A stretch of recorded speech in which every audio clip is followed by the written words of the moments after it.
We all know it's a new era of Seahawks football, but I'm getting more excited by the day about having Mike Macdonald be the coach of the Seahawks and this new culture that they're bringing to Seattle. I've always thought it was a good move from day one. That didn't mean I necessarily agreed that Pete Carroll needed to go, but considering the replacement and considering the fact that he definitely would be gone if we waited one more year, I understand why the Seahawks did it.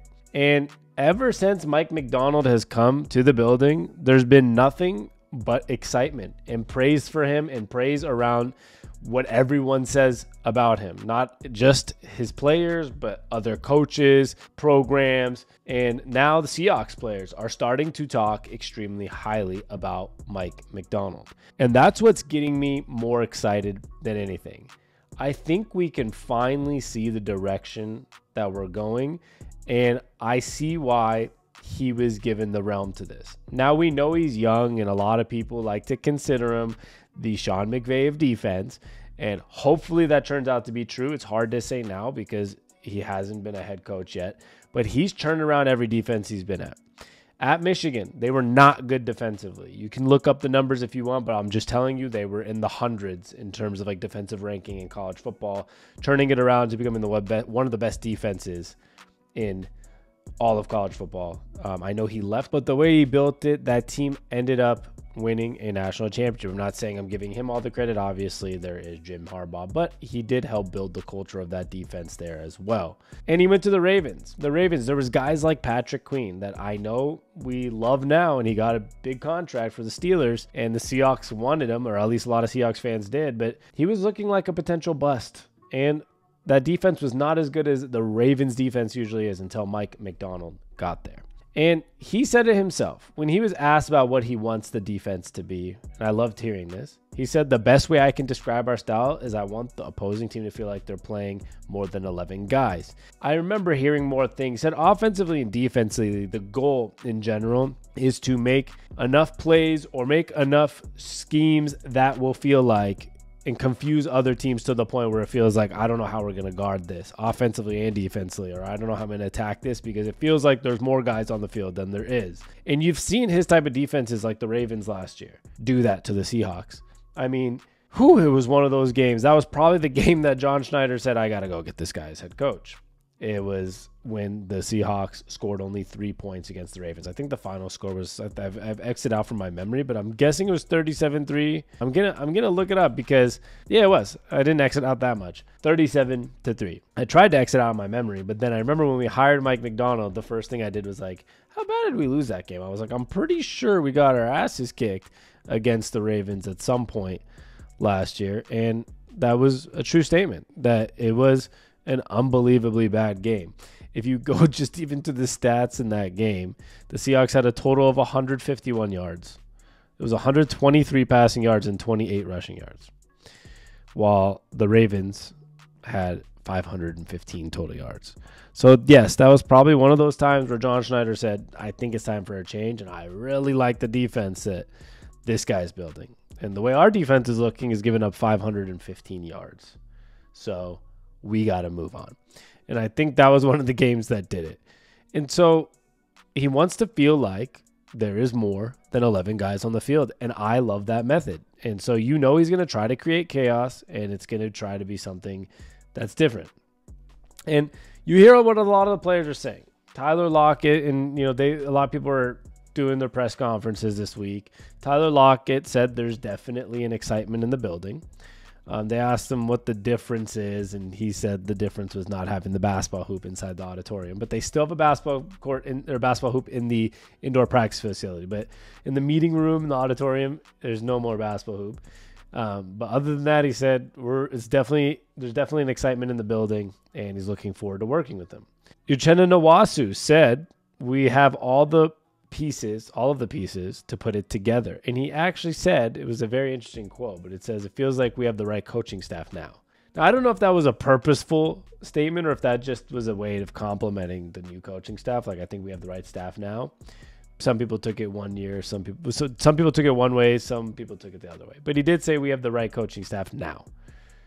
Geno Smith said, I'm excited for the direction we are heading in. another positive statement. And I know all these you're going to tell me are cliche. That's why I'm not spending that much time on them. And Julian Love, defensively, says Mike Macdonald is an innovator. And I think this is the big plus that we're talking about.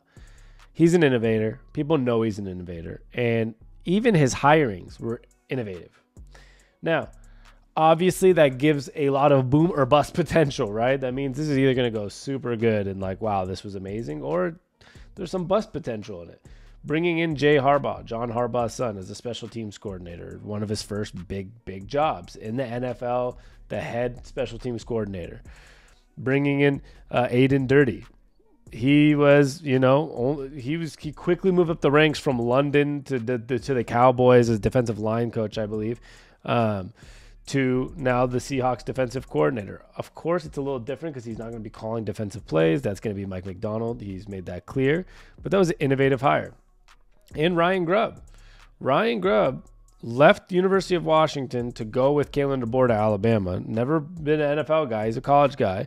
And Mike Macdonald said, I want that guy. We saw what Michael Penix did. We saw what that offense did in Washington. Let's keep you in Seattle and bring you in. So the whole hiring process was pretty innovative, on top of having a coach who is, 34 years old or 35 years old? I think it's 36. Okay, 36 years old. So it's like that Sean McVay type of, oh, wow, you hired him really young. He's the youngest head coach in the NFL now.